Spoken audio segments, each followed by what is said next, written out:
So Wicked is your Broadway debut. Yep. At 37. Oh gosh, don't say that out loud. I have to. I'm sorry to I start have it to that pretend to play college. Okay. Wicked is your first debut Broadway role at whatever a later age.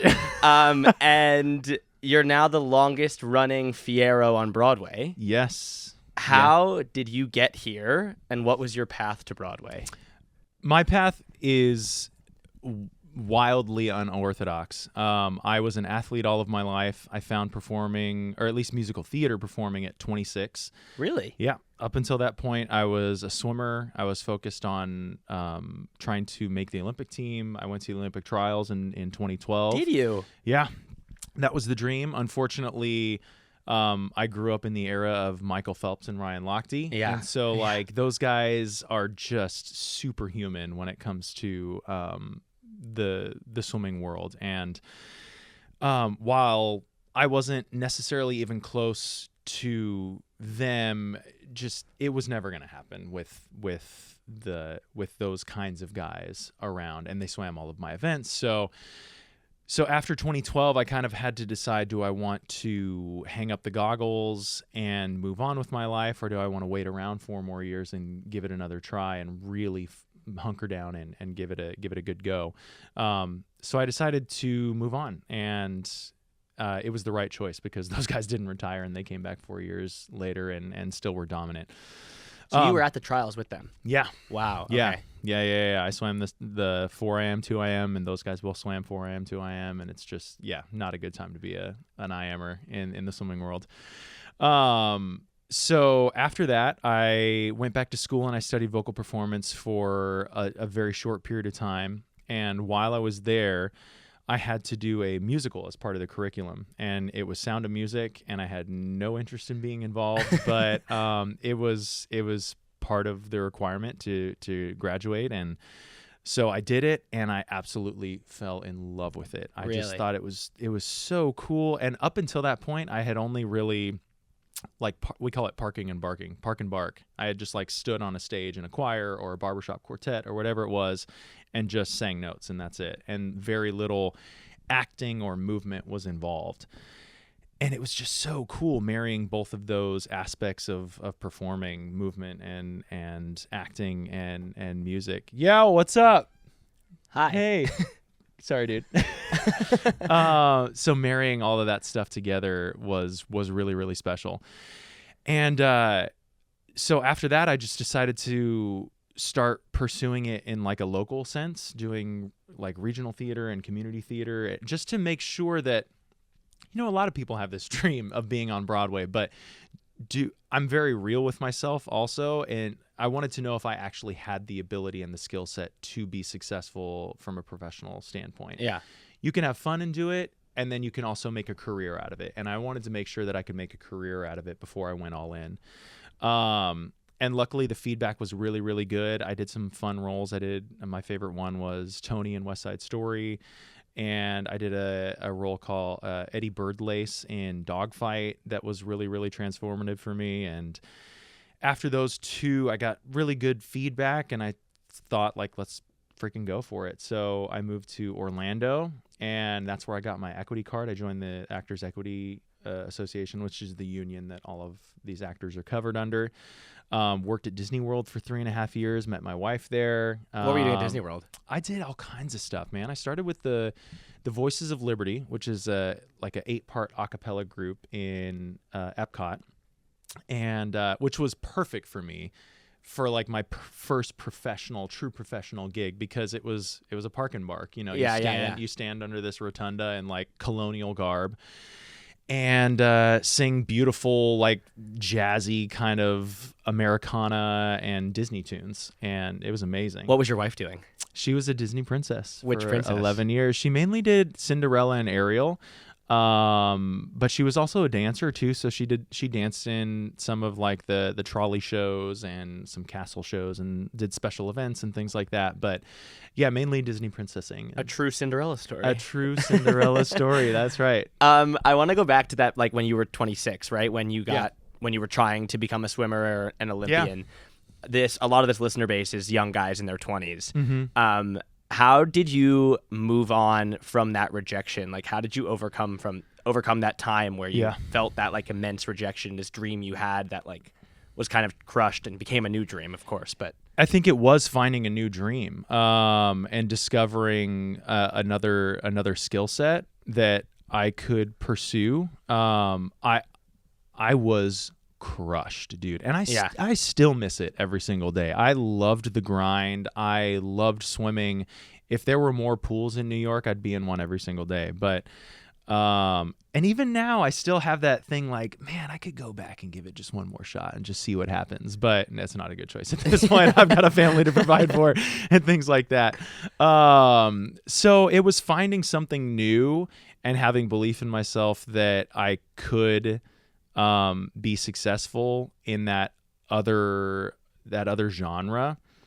And I think I took the skill set that I developed from the swimming world, the determination, the hard work, and applied it to this new career path.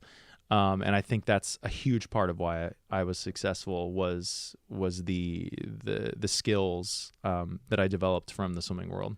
Did you always know you could sing? Yes. So that was always like something you did on the side. Correct. Okay. Yeah. Both my parents were music majors in college. My mom was the music director at all of my churches growing up. So I was always in the choirs. I was always in the praise teams, leading worship, cantoring. I sang in my high school choirs, and then my dad and I sang barbershop quartet music all my growing up. Oh, really? Which is super geeky, but I loved it. It was so much fun. I mean, and that was the majority of my performing experience was like, I went to like international barbershop quartet contests and things like that. And I sang in a high school quartet, and I did a lot of, and that's where this oscapella stuff kind of comes from as well. The stairwell sessions that I've been doing is to somebody that doesn't know what that is. Can you explain what that is? Yeah. So I've been recording, basically a cappella versions of the Wicked tunes and Oz related songs. And so I've been using MK Morrissey, Mary Kate Morrissey, our previous Elphaba, and our current Glenda Allie Trim. The three of us have sort of become friends over the past 3 years through them being standbys here and me being here as Fiero. And we just were kind of milling around, hanging out at intermission, singing stuff. And it just sort of became a thing. And we recorded one and posted it and went freaking viral. And we thought maybe we should continue doing this. And then we posted another one and that went wildly viral. And so we thought, okay, we have something here. Yeah. And on top of that, it was just fun. We enjoy doing it. And all of that oscapella stuff and musical arranging brain came from the barbershop upbringing that I had, singing barbershop music for 15 years. And then also the Voices of Liberty and the Dapper Dans, all of that like professional vocal experience helped. What was it like auditioning to become Fiero? Because I'm assuming you're up against people who have had this like dream for life, right? And you kind of came into this at 26, like, I'm going to try. So what was that like? It was honestly, it was terrifying. Auditioning is scary, man. Like there are very few times in my life where I am nervous. I'm never nervous doing the show. I'm never nervous doing any show. But auditioning is something different. It's like this adrenaline that just takes over. That is hard to manage. In swimming and athletics, that adrenaline's fantastic because you can harness it, use it, right? Yeah, you can use it. You can channel it into your speed or drive or strength or whatever it is that you need. In performing, you have to be so much more calm, and if your heart rate is jacked and your adrenaline's jacked, that affects your voice and your ability to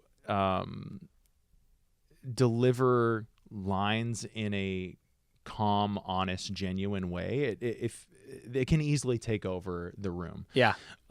So finding a way to like chill yourself before you walk into the room was a challenge for me. It was the exact opposite of what I would do before like a race or anything like that, where I'm like hopping around, like getting myself all pumped up to sprint.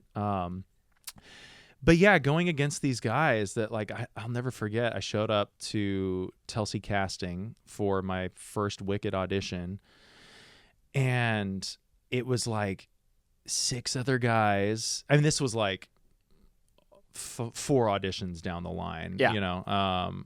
So it was like 6 other guys all in the exact same color jeans, the exact same type of boots, the exact same shirt. We were It's like a work interview. Dude, we were the exact same person all sitting next to each other, just like, hey, what's up, bro? Trying not to make eye contact, but we all know that we're the same and we're about to like sing the exact same songs in the same way. Yeah.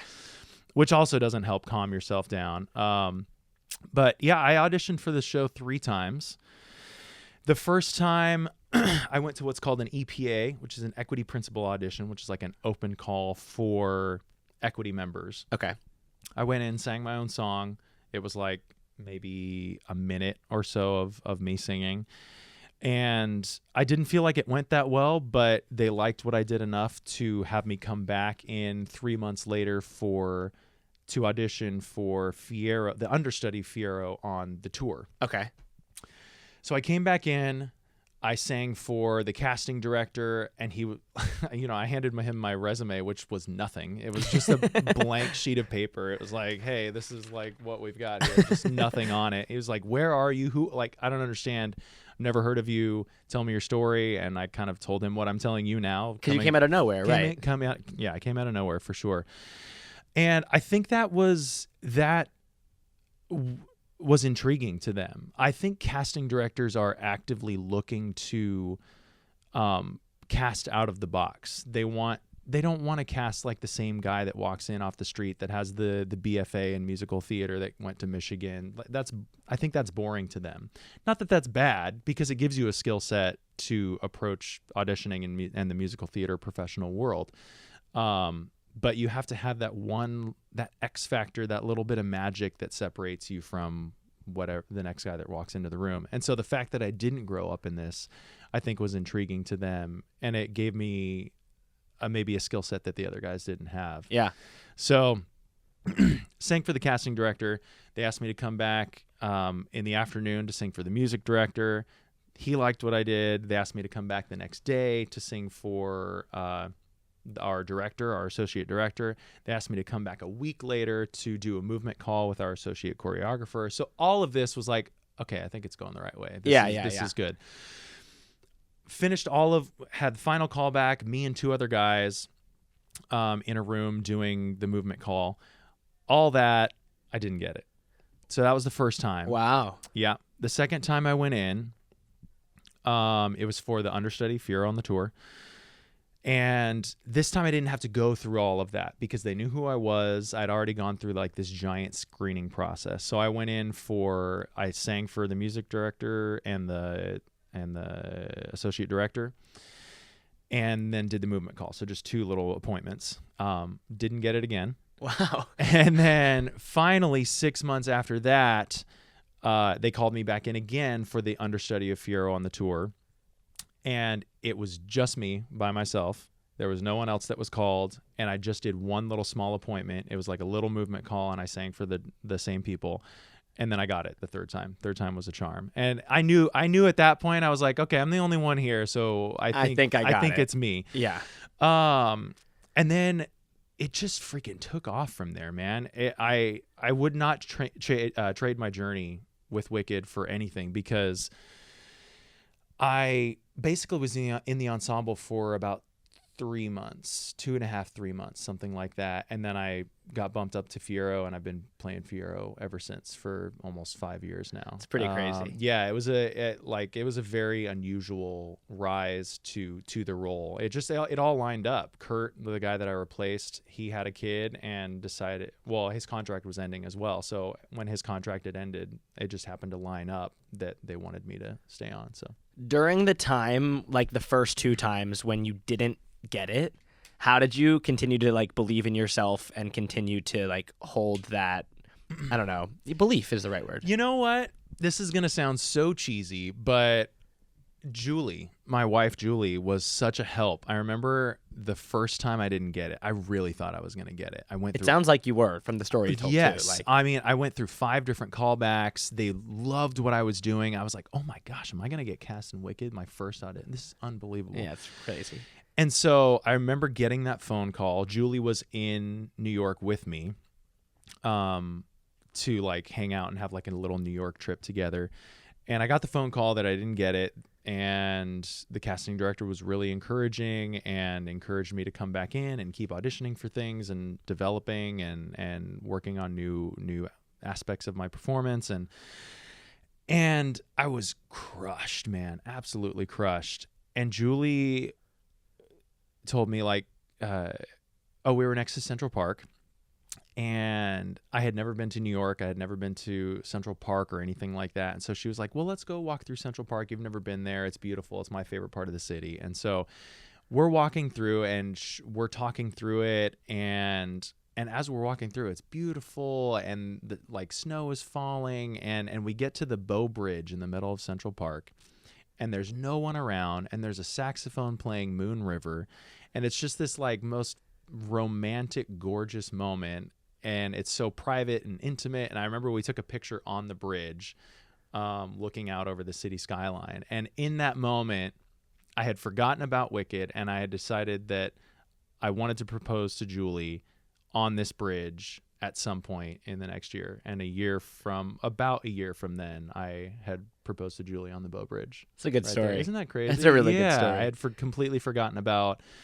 And I just realized how career is important, but she reminded me that it's just your career. The things that matter are the relationships that you have, and she is the most important thing in my life, and all the other stuff is just extra fun. That's a great story. I love that. Thanks, man. Flash forward to now. You're playing Fiero on Broadway. What does a day in your life look like? Like from start to finish, how much sleep do you get? What do you eat? Can you eat everything? Can you drink? I want to know all of that, and I've always wondered that for performers on Broadway. Okay. Yeah, absolutely. I would say that, oh man, my lifestyle has changed drastically from when I first started playing Fiero. When I first started, everything was focused on creating the best show I could possibly create that night. I focused on eating really great proteins and vegetables, and I avoided the one thing that I still do is avoiding sugar throughout the week. Sugar just messes with my voice. It creates inflammation that I don't want. It makes me really gunky. So if I avoid sugar all throughout the performing week, and then I can have it on my days off, that's great. Which is like just Monday, right? Yeah. Sunday night now, because we just have a Sunday matinee, but Sunday night and Monday. Yeah. Okay, we have 1 day off a week, 1.5 days. But if I can avoid sugar and not eat right before I go to sleep, or not eat after shows, basically. Okay. If I follow those two rules, I can be really successful as a performer. Everything else is like kind of fungible. I don't have to be like an Elphaba that has to join a nunnery in order to like do this role. Like the Elphabas, they cut off all their ties with their friends. They're like, hey, I'll see you in a year. I'm going to play Elphaba. Like there's just, it's brutal. Fiero's not necessarily like that. I work out every single day. What do you do? I have a show.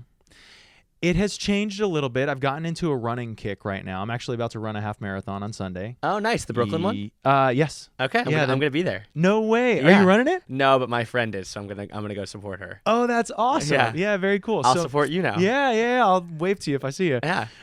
Me and the guy that plays Averick, Jeff, he and I are running the Brooklyn half on Sunday.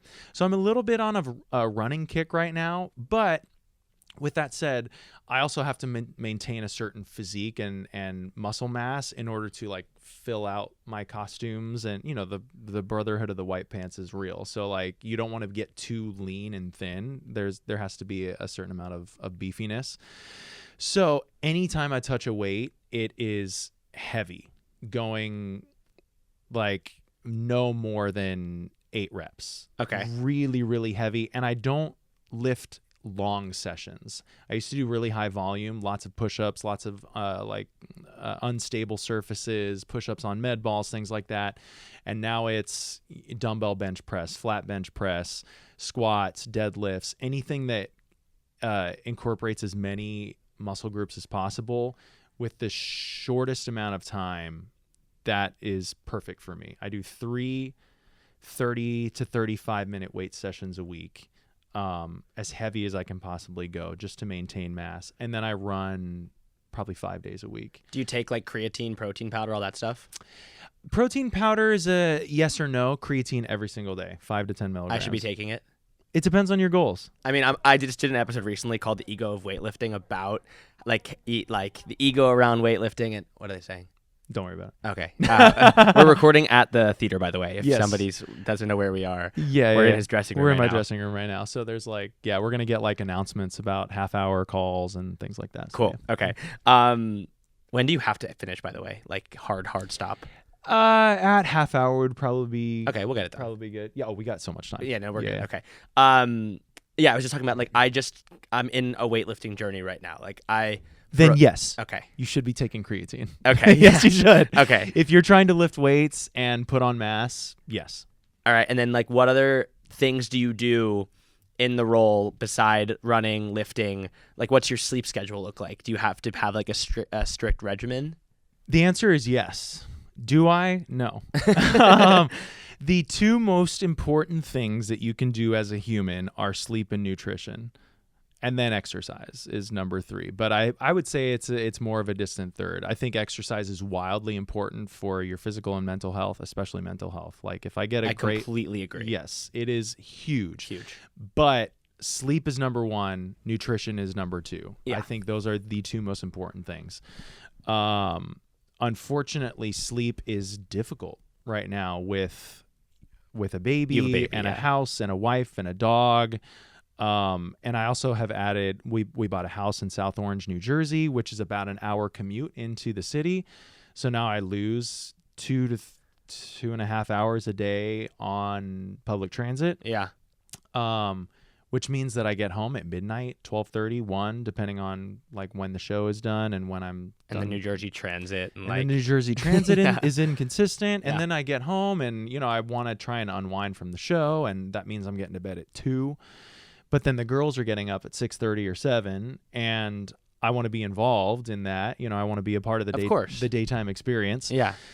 And so sometimes, you get 5-6 hours, which is horrible, man. And then Yeah. you come in here and your voice isn't working and you're lethargic and your body hurts and it makes it not fun to play the role. What do you do on those days? Like I always think about if you don't get enough sleep when I'm seeing a show. Yeah. And like because you all look energized and excited and you do a good job putting that on. So like when you don't get enough sleep and you get here, what do you do? Act. I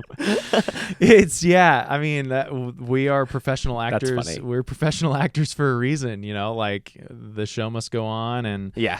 Combo will be published shortly. Thank you. I'll edit all this after, don't worry. Great. There are a lot more days than there used to be now where I've come in and things just aren't working the way they're supposed to, whether it's vocally or physically. And routine is the key for me. I just go through the exact same routine every single day. And so much of it is muscle memory. I'm at about 1,400 shows of Fiero now. It's insane. So even when things aren't working exactly the way I want, that muscle memory of 1,400 shows kicks in and it usually just happens. How do you does that feel monotonous to you? Like, how do you keep that exciting for you? I don't know how I've been able to make it still fun after all of this time, because I know a lot of performers that if they're in a show for 100 performances, they are checked out. They are done at that point. Yeah. I think part of it might be, as a swimmer, I swam the same events for 20 years. Yeah. And I was always trying to perfect those same events. I swam the 200 IM forever, and it was my best race. And I was always trying to have the perfect turn or the perfect underwaters or the perfect catch or whatever it was. And it's kind of the same thing with this role. I'm always trying to have the perfect up that I fell or the perfect delivery of that joke or whatever it is. And that's not a real thing. There is no perfect delivery. You're never going to have the perfect show from front to back. Yeah. But that competitive nature in me still strives for it every single time I step on the stage. And I think that's what keeps it fresh for me, is that drive to be perfect every single time, even though I know that it's not going to happen. How does it feel performing every night for a live audience? Like, what is that feeling? It's cool. It's unbelievable. Like, especially a show like Wicked with I was in the 20th anniversary cast. I helped reopen we were the first show to open after the pandemic in North America. And then I was here for movie release 1, and I'll be here for movie release 2. Which is crazy. It's just such a cool time to be a part of like this blockbuster movie musical now. But it's still a job. Yeah. And after doing as many shows as we've done, it can still get hard to show up and do it over and over again and make each line feel like I'm saying it for the first time. I think one of the things that's been a huge help for me is we do this thing called stage dooring in musical theater, at least on Broadway, and a lot of national tours do it as well. But you go to the stage door as a performer, and a lot of the fans that have just seen the show have their playbills, and you sign their playbills or take a picture with them, talk about your experience. A lot of us do it, a lot of us don't. It's become a little crazier now since the dawn of social media. It's I'm sure. Yeah, it's become a little, I hate using the word toxic because it's just so Gen Z, but like I'm Gen Z, it's okay. Sorry, bro. Yeah. It's become a little toxic because of social media, but I love to do it because you can have some really cool human interactions with people that love the show, and it reminds me of how special it is to get to play this role and to get to be a part of this like incredible Broadway musical. Because as you said, there are guys that grow up wanting to do this. Yeah. And then I meet little boys at the stage door that are like, I want to be Fiero one day. And I'm like, heck yeah, let's Hell go, yeah, man. yeah. Come take my role. I can't do it forever, And also these little girls that come dressed up as Glinda and Elphaba, and I see Greta, my daughter Greta, like seeing her first Broadway musical, which will be Wicked, 100%. Yeah. How old is she? She's 1.5. So Okay. we've got a little ways to go. Unfortunately, she probably won't be old enough to see me in it. You got to bring her.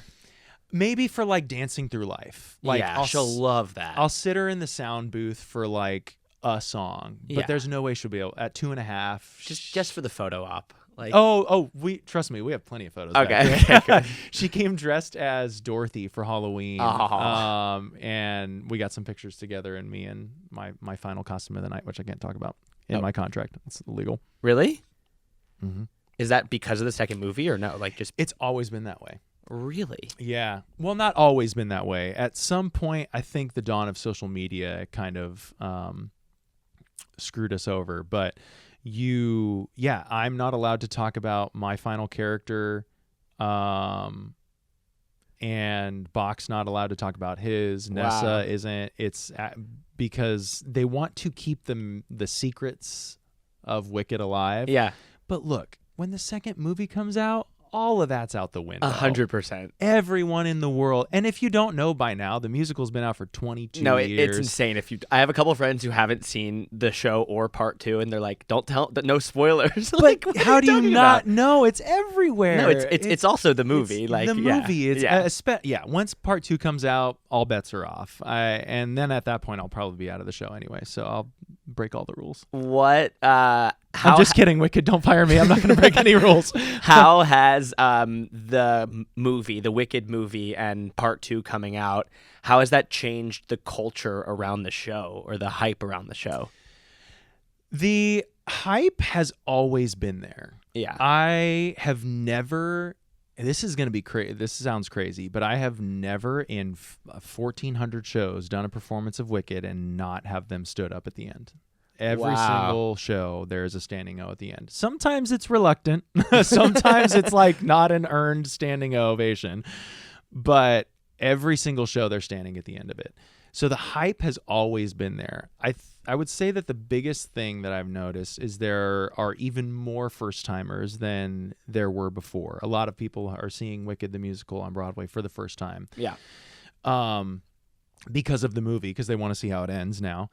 And then ticket prices have skyrocketed. Yeah. Wicked has always been an expensive show. I think we average in the $112 to $120 dollar ticket range, and now it's probably closer to $200, if not more. I think Wicked set the box office record for most money made in a single week, Christmas week. Wow. With $5 million in a week. Holy shit. Yeah, isn't that crazy? Yeah. That's a lot of money. So so that those two things, lots of first timers being brought into the musical theater world, and ticket prices have skyrocketed. But the hype around the show has always been there. People are nuts about Wicked. Yeah. How does the audience affect your performance? Like, if they're clapping more, are you singing better, or like does it change? Or even if they're not a fun audience, or you see someone on with like a phone, like, are you just like, I'm gonna like? Oh man, there's so much to unpack there. Let's see. I don't sing any better when there's a good audience versus a bad audience. I have way too much pride to go out there and sing less than. Right. And it's the same with the acting. Now, with that said, I make different choices depending on the audience. Oh. So, like, if the audience is giving us a lot and they're laughing at everything and clapping a lot, and they're like going crazy when I say I'm going with Elphaba in the Wizard Chamber 2, or they're screaming at the slaps in the Fallen House scene, or when I swing in on the rope. Like, if the reactions are huge for that stuff, then we take more time with them, and our deliveries are so much more broad and expansive and sometimes more ridiculous. And if the audience is a lot quieter and they're not as responsive, you kind of have to move through it. The show ends up being like 2 or 3 or 4 minutes faster because you're not pausing for laughs, and your delivery sometimes becomes a little more honest and a little more grounded and human, because that's what the audience calls for. So that's one of the great things about musical theater, which is why you see all of these George Clooney across the street and Denzel and Jake Gyllenhaal and all of these like big movie stars coming to do Broadway because of that live like the interaction. The interaction between the audience is different every single night, right, which makes it alive and fun and challenging. TV and film is about, making each other laugh and making each other feel something in the moment, and making yourself feel something. And it's not necessarily about the audience. You're not trying to evoke emotion out of the audience. So that's why so many people come to do it, because it's a change of pace from the TV and film world. So yeah, the audience response absolutely changes how we deliver things and move through the show. But I don't do a less than show because an audience is not giving us anything. Got it. Okay. And I imagine it's like really cool knowing that it's someone's first time seeing the show every single night. Yes. And that like you have an opportunity to make a mark on them for life. Like, you'll be their first Fiero every time they talk about Wicked, because it's always going to come up as long as they live. Like, the show, it's huge. Yeah. So that's really cool. Yeah. What do you eat today? I meant to ask that before. Like, what is that? What did you have today? And what will you have tonight? Well, the goal is to not eat after the show. Okay. So technically I'm done eating for the day. Oh, really? Sometimes I'll have, I call it a scare snack. You would know why, because of my final character. But when I get into my final costume, I will have a snack at that point, because I'm done singing for the day and it's not technically after the show.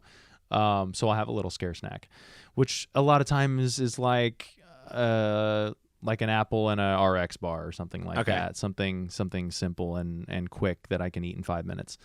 But yeah, I'm not really strict on what I put in my body, except for sweets.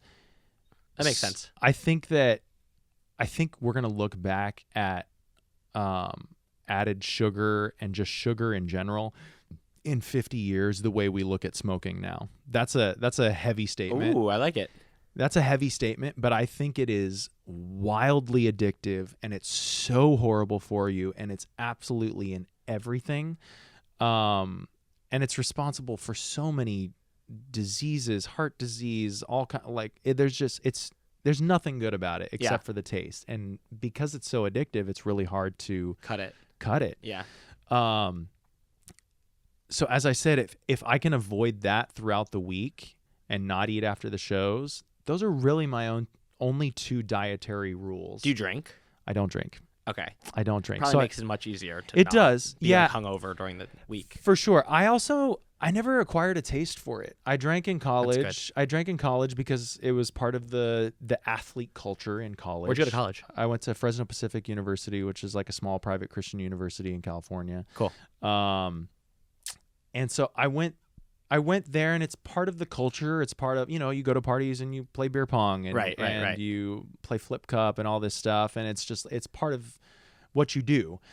But I never enjoyed the taste of it really. And there's so many drawbacks to it. You don't feel good after you do it. It's expensive. And if I have to drink to have fun with my friends, I need to find new friends. Yeah. You know what I'm saying? So I just never really fell in love with the concept of it. And I wish that I did, because, it's cool to like go out to like a fancy restaurant, and like my wife likes to have a Manhattan when we go out and things like that look really classy. But I'm like, I'll have water. Yeah, I mean, it probably makes performing so much easier. It does, for sure. It's like alcohol is the death of your voice. Yeah. At least for me it is.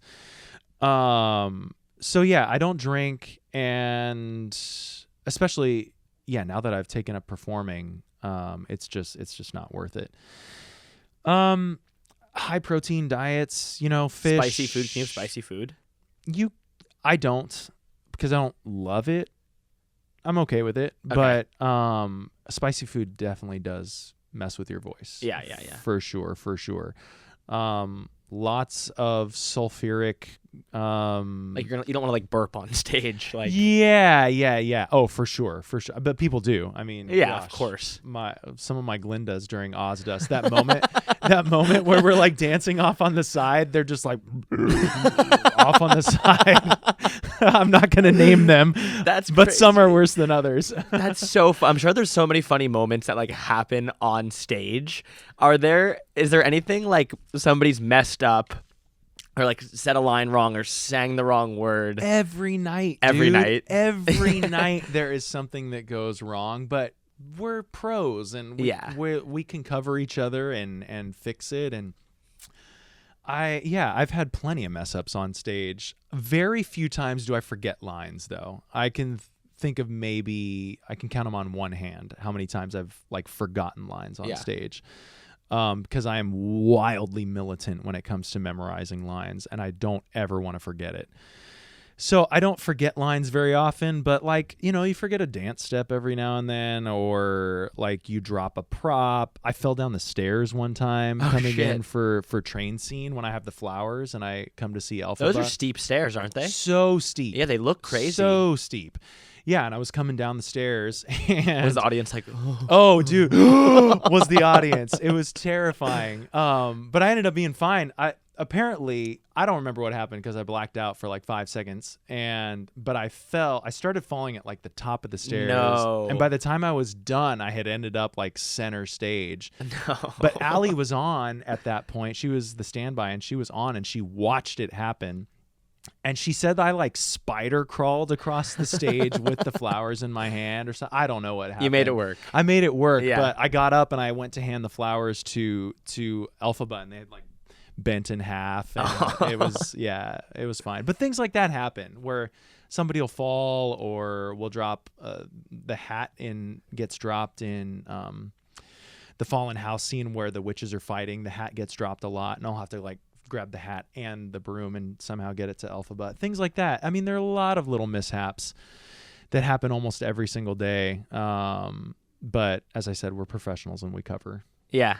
Do you have a pre-show routine or like something that you do to like prepare yourself for the show? It depends on the role, This role. This role, no. This role, my ritual, because he's such like a chill dude, I want to carry that into the first scene. So I don't really like, besides warming up, Yeah, I yeah, warm yeah. up vocally and physically so that like my body's ready for the What's a demand. warm up look like? Vocally or physically? Both. Both.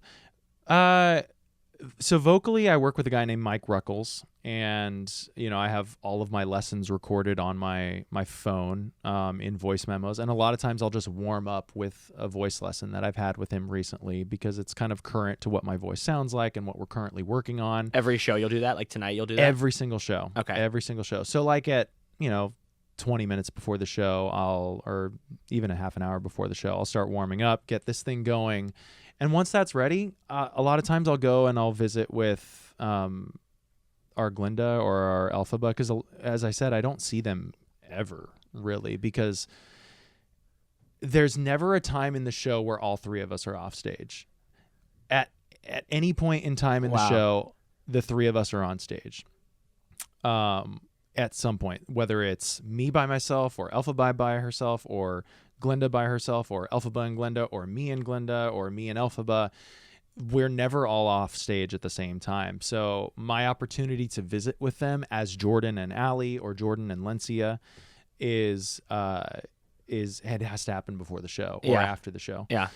And after the show, we're all too tired or we're trying to catch a train or whatever, get home and rest for the next day. So yeah, at half hour, I'll go hang out with Lencia or MK or Alyssa or Lissa or so many Talia or whoever the green girl is and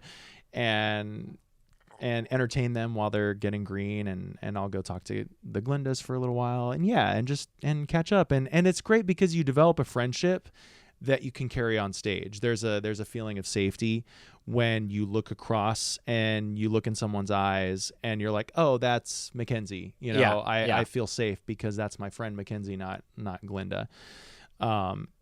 And so, yeah, I think that's really important. And that's part of my pre-show ritual to just go visit with people. Say hi. Yeah. Yeah. How does the role change when someone new comes in? Like, is it it's different obviously based on your relationship you have with them, but like, does it feel like a coworker leaving when somebody leaves? Like, how do you navigate all that? It feels like like you're losing a friend. Yeah. Like, it's absolutely devastating.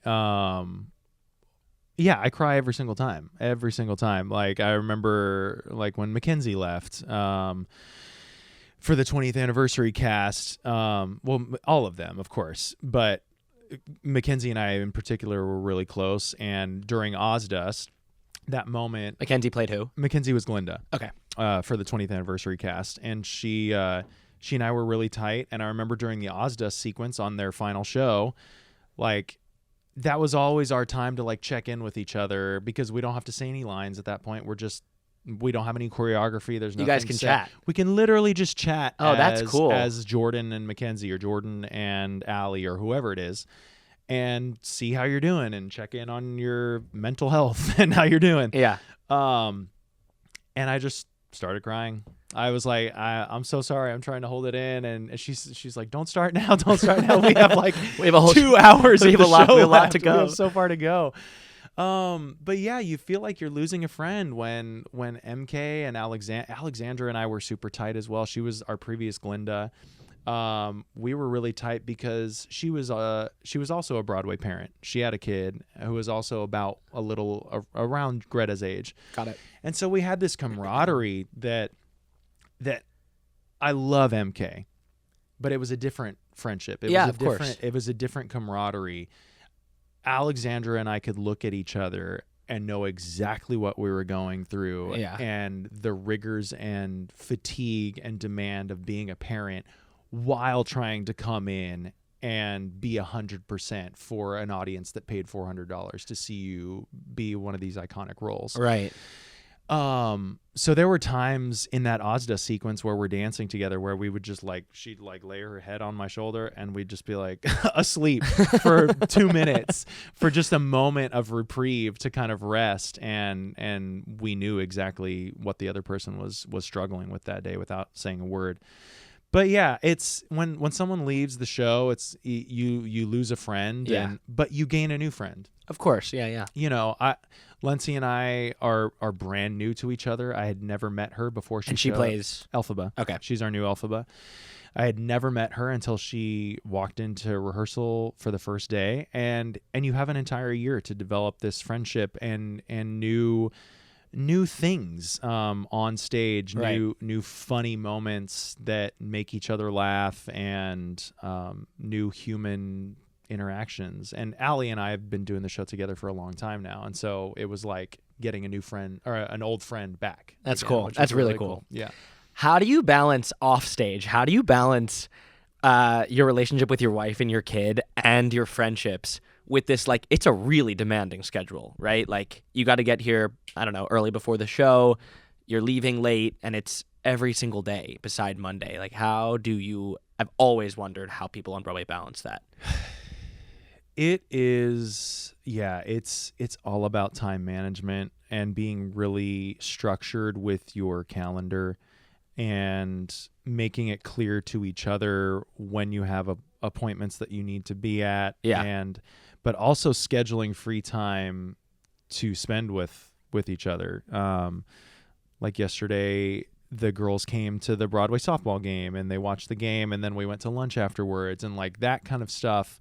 It was the best day I've had in months, because it was an opportunity for us to just hang out with each other and not have an interview necessarily, or an audition, or Sorry to make you do no, another dude. This interview. is this is actually a really chill one. I'm enjoying Of course, this one. yeah. This is a great interview. I'm It's happy not to hear like, that. It's not like on TV where I have to Yeah, like, be, no, like, no, perfect, no. and we can just Shoot the the shit. shit. Yeah, Yeah, you could say. exactly. So, yeah, it's like. Wait, the Broadway Softball League, can you explain that? It's a bunch of different shows. in Yeah, a we have a league. Broadway softball league that's the oldest softball league in all of New York City, I think. That's really at cool. least in Central Park. I know that. It's 70 years old. I think we just celebrated the 70th anniversary. And it's like all the shows. It's all the Broadway shows play against each other. So you know the other guys from other shows too. Sometimes. So like we played MJ. We had our first. That's so cool. We had our first preseason game yesterday. MJ, I'm gonna call you guys out. None of you guys actually perform for the show. That's BS. They had like Nick Jonas playing for them. Oh, really? Yeah, he was playing third base. I was like, at least you're in a Broadway show. Yeah. A lot of the other guys are like, they work front of house, or they're ushers, or they're like friends of ushers in the show, or like, so they don't actually perform in the show. It's Why did fine. Nick Jonas end up in the MJ? Great question. That's Don't know. Hysterical. Don't know. Did he play well? He was fine. How'd you play? I played horrible. Okay. I was horrible. Worse or better than Nick? We were about the same. Okay. Okay. About the same, to be honest. So fine was generous.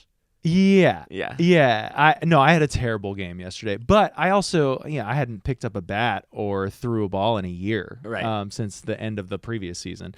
Who do you play next? I don't know who we play. They haven't sent us our schedule yet. That's awesome though. Yeah, so we played MJ, but they're also one of the best teams in the league because they're stacked with And they have Nick Jonas. Right? and they have Nick Jonas. Right, Exactly. right. Screw you, Nick Jonas. But yeah, Wicked was we won the championship last year. We were the Congratulations. Broadway Softball League champions, and I hit the walk-off homer. Wow, very Yeah, exciting. That was not representative of what I did yesterday, but that's okay. It's okay. That's okay. Can't We've win got them all. A whole season to figure it out. Yeah, we have a lot of time to go. So yeah, they came to the Broadway softball game yesterday, and we got was that where?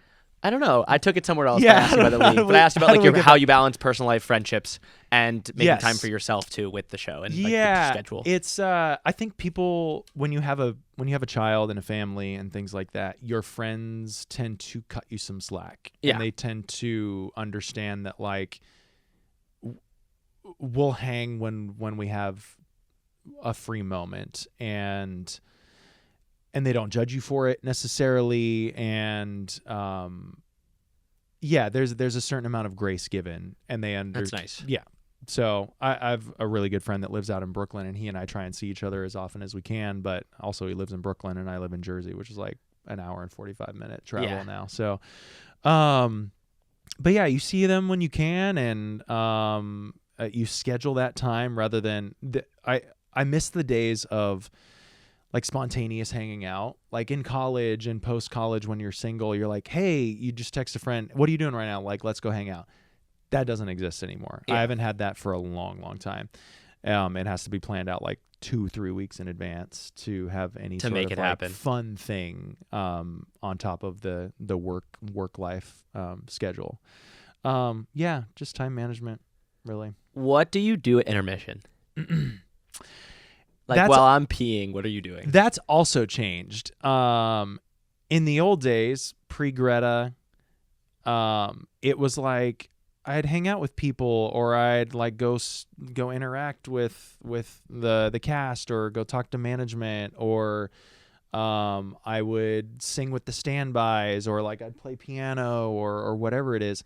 Now it's sit and look at the wall and just like recover, because from the moment I leave stage after the train scene, which is when one short day starts, up until the start of Act 2, that like 35 minutes is the only time in my day where no one is expecting anything of me. And I can just... That's you time. That is just my time to just sit and veg. And while I would love to be productive with it, sometimes I just need to turn off my brain. And whether that's just like look at the wall, or sometimes it is like sitting down at my piano and kind of just mindlessly noodling around on arrangements or something like that. It's an opportunity to just not do anything. What do you do during a 2-show day? Like, do you stay here all day? Yeah, now I have to, unfortunately, because I live so far away. Yeah. Is that exhausting? Oh, sorry, you were saying something else. It is. Yeah, I mean... I try and go out of the building to like get lunch, especially when the weather gets better, to kind of have an opportunity to breathe some fresh air and not be in the Gershwin for a while. Because while I have a beautiful, gorgeous, large dressing room, it's huge. It's still like a prison cell in a way. Yeah. There's no windows. There's no way. I just noticed that. Yeah, there's no windows in any dressing room here, so it's like you got to get out of this black box and breathe the air and touch some grass for a little bit. Yeah. I wanted to ask you as well, like, what is it like winding down after a show?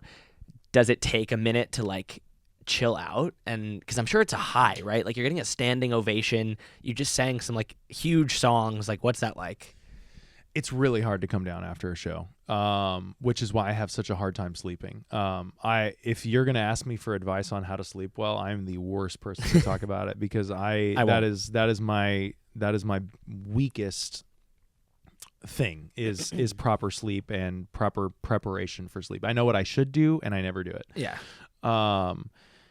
It's hard.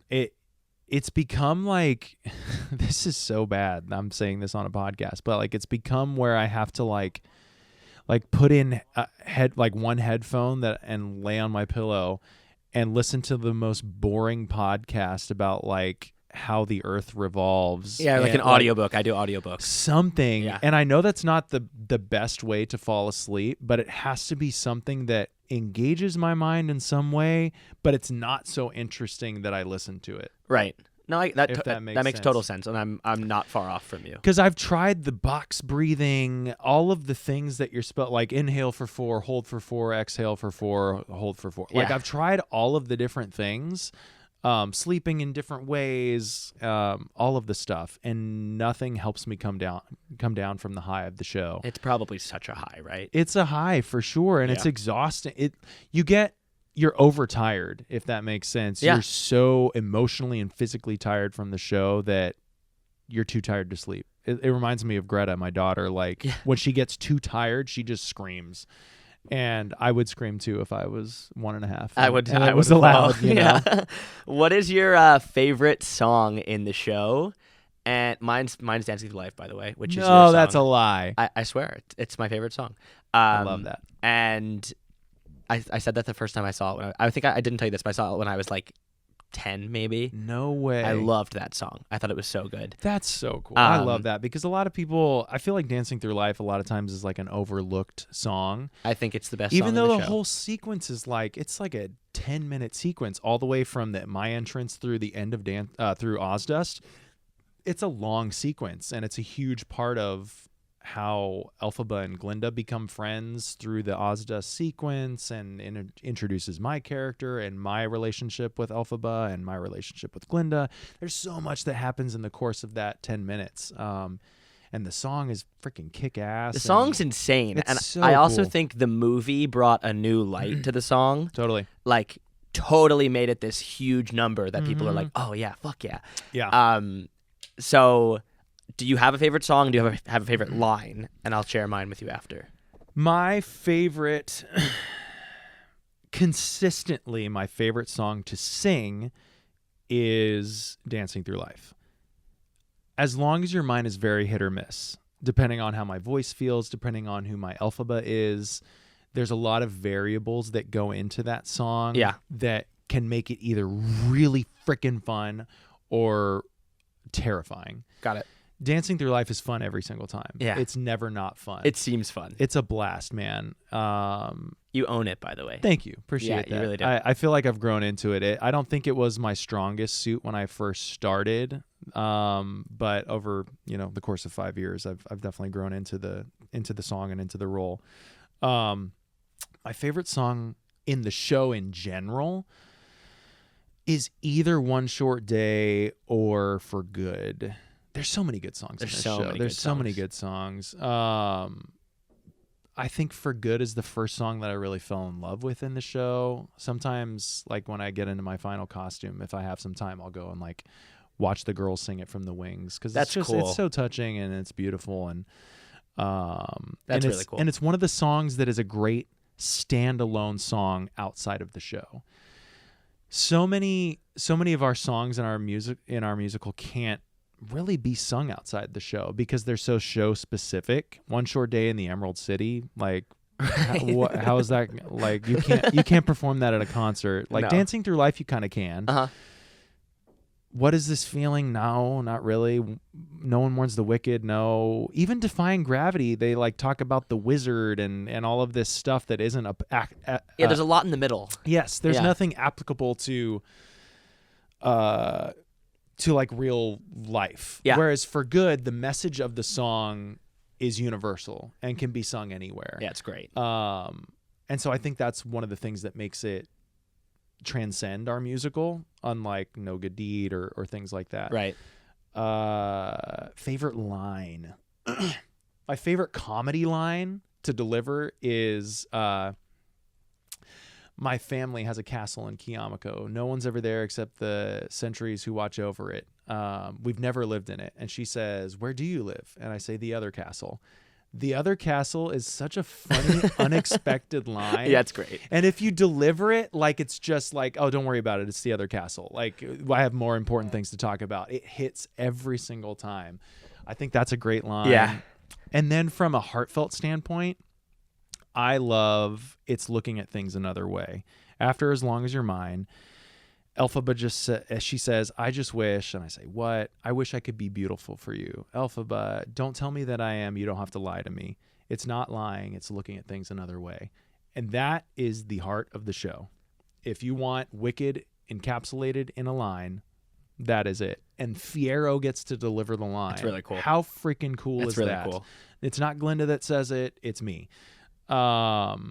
And so I think that is very, very cool that I get to say that line every night. Now I got to hear yours. Mine is from your song, from Dancing Through Life. Okay. You sing, "If only because dust is what we come to." And I fucking love that line.